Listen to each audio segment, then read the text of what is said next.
Benvinguts al canal d'Estimem els Arbres. Avui parlarem del pi blanc, origen i ubicació. El pi blanc és originari de les regions mediterrànies, tant del nord com del sud. Al llarg de la història, les repoblacions a la península Ibèrica han estat molt utilitzades, la qual cosa ha afavorit la seva expansió per tot el territori. A Catalunya es troba des del nivell del mar fins a un màxim de 1.000 metres d'altitud. És un arbre dominant amb grans extensions del país, on s'ha estès colonitzant els conreus abandonats. També els incendis n'afavoreixen la propagació, ja que el foc fa esclatar les pinyes i n'escampa les llavors.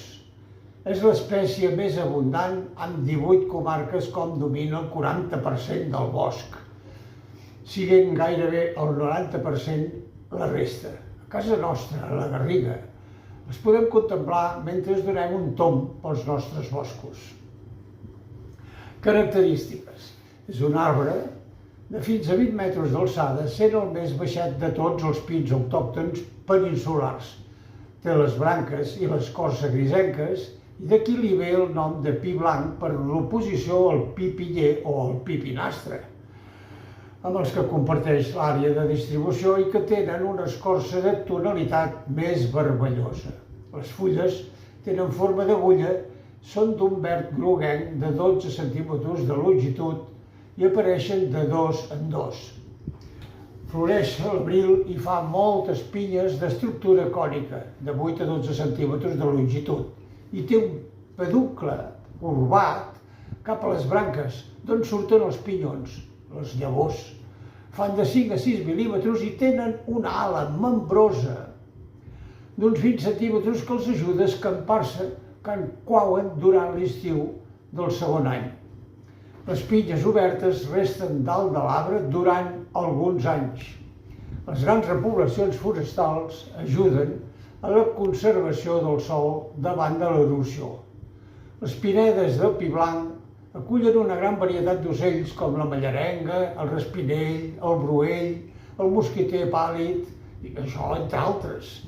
En quant als mamífers, el que trobem amb més abundància és l'esquirol, les sargantanes de cua llarga, la serp blanca i la verda i el dragó comú. I finalment, no ens podem oblidar de la maleïda processionària, font de molts aliments als ocells. Bé, parlem de la fusta. La fusta del pi blanc, encara que es pot convertir en taulons per fusteria, antigament s'utilitzava la seva fusta per diferents finalitats, com ara la construcció naval o producció de pega i resines per obtenir l'anomenat oli de trementina. Actualment, a banda de la llenya com a combustible, també es fa servir per la producció de cel·lulosa o per fer caixes d'embalatge, o en triturat per fer aglomerats. Conclusió. Aquest arbre d'avui només caldrà anomenar pi. Tan senzill com això. Pi. I ens trasladarem directament als nostres boscos que afortunadament ens envolten.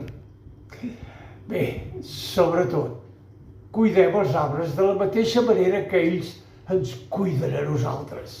Salut! Recordeu, al proper arbre parlarem del llimoner. A reveure!